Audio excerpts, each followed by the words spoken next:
Ça vous décolore que le film Power Rangers soit repoussé à 2017, ça tombe bien, nous aussi.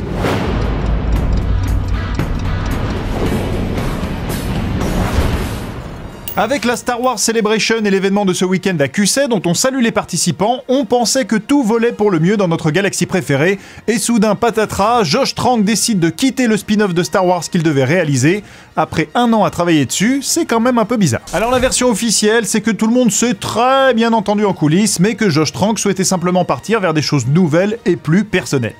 Après 1 an à travailler dessus quand même, la version moins officielle, c'est que Josh Trank ne s'entend plus du tout avec Simon Kinberg, le scénariste du film. Les deux hommes ont commencé à bosser ensemble sur le reboot des 4 Fantastiques que Kinberg écrit et produit, et selon les rumeurs, il serait lui-même allé voir Kathleen Kennedy pour dire que Josh Trank n'avait pas forcément les épaules pour porter un Star Wars. Voilà, vous choisissez votre version préférée, dans tous les cas, Trank-Pi pour nous. Et oui, Trank-Pi pour nous, puisqu'avec cette mauvaise nouvelle, le second volet de Star Wars Anthology se retrouve du côté obscur. On annonce d'ores et déjà une sortie repoussée, peut-être même d'1 an, et surtout, Lucasfilm et Disney doivent rapidement trouver un réalisateur capable de remplacer Josh Trank, et surtout de le remplacer dans le cœur des fans, quelqu'un qui soit talentueux et hype, et surtout qui soit capable de passer après J.J. Abrams et après Gareth Edwards, qui vont mettre la barre assez haut, bref, tout sauf un faiseur. Alors, aucun nom ne circule pour le moment, tout ce qu'on peut dire, c'est que ça ne devrait pas être Simon Kinberg, lui qui n'a encore jamais réalisé de film. Commencer par un Star Wars, ça serait un petit peu compliqué. Et puis quand même, le monsieur est très occupé par la saison 2 de Star Wars Rebels, qu'il produit et qu'il écrit. Il a d'ailleurs annoncé la semaine dernière qu'il envisageait des ponts entre la série et les films si les réalisateurs étaient d'accord.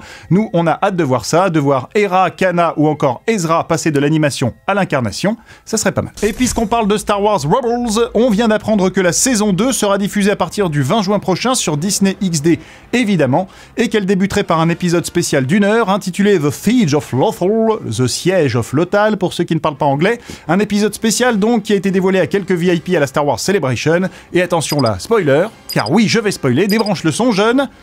L'équipage du fantôme y affrontera Dark Vador. Voilà, c'est dit, ça nous permettra de patienter jusqu'à l'épisode 7, et en attendant, nous on vous souhaite un très bon Star Wars Day, car aujourd'hui c'est le 4 mai. May the Force be with you.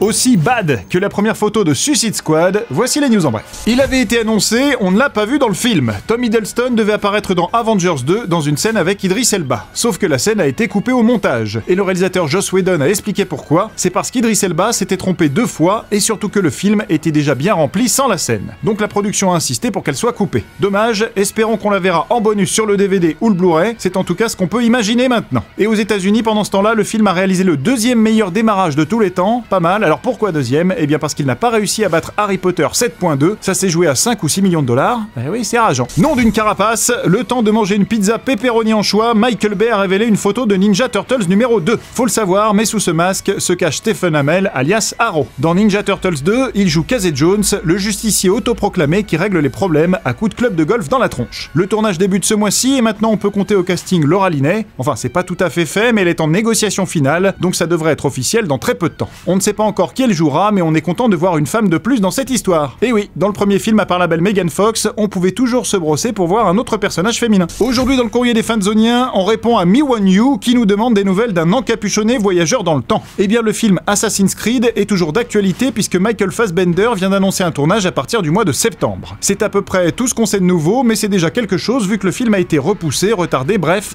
on attendait presque une annonce d'annulation. Mais comme Fassbender est gentil, il le filmera après le tournage de X-Men Apocalypse. Normalement, le contrat de Fassbender avec les X-Men se termine après ce film, mais l'acteur a dit qu'il ne disait pas non d'emblée à d'autres films. En gros, si le chèque est bon et que le personnage est bien exploité, il reviendra. La Fox, tu sais ce qu'il te reste à faire. Oui, parce que je connais bien la Fox, donc je la tutoie. Je connais sa sœur en fait, Megan Fox. Ou pas. Fanzone, c'est déjà fini. Retrouvez-nous sur YouTube en vous abonnant à la chaîne Fanzone et à la chaîne Allociné.